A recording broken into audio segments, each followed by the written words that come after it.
আল্লাহ পাক রব্বুল আলামিন যখন আদম আলাইহিস সালামকে দুনিয়া জমিনে পাঠালেন, তখন আল্লাহ পাক রব্বুল আলামিন বলেন, কুলনা বিতু মিনহা জামিআ ফাইম্মা ইয়াতিয়ান্নাকুম মিন্নি হুদান ফামান তাবিআ হুদায়া ফালা খাউফুন আলাইহিম ওয়ালা হুম ইয়াহজানুন।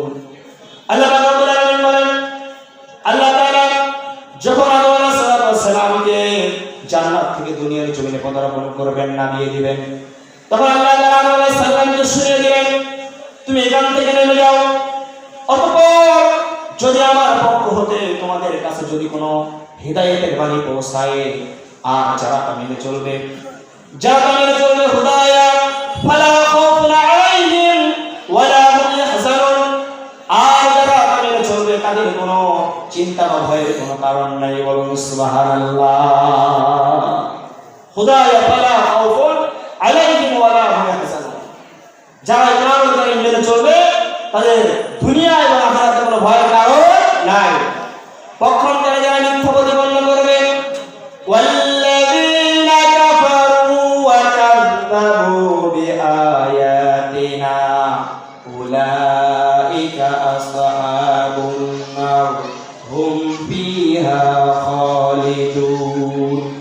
অতঃপর যারা কোরআনুল কারীমের আয়াতকে মিথ্যা প্রতিপন্ন করবে, মিথ্যা বলবেন, অস্বীকার করবে, আল্লাহ পাক রব্বুল আলামিন তাদের জন্য রেখেছেন ওই কঠিন আযাবদায়ক জাহান্নাম, যেখানে আল্লাহ পাক রব্বুল আলামিন তাদেরকে শাস্তি দিবে, জাহান্নামে নিক্ষেপ করবে। যারা অস্বীকার করবে, কোরআনুল কারীমের আয়াতকে অস্বীকার করবে, আল্লাহ তাআলা তাদেরকে কি করবে?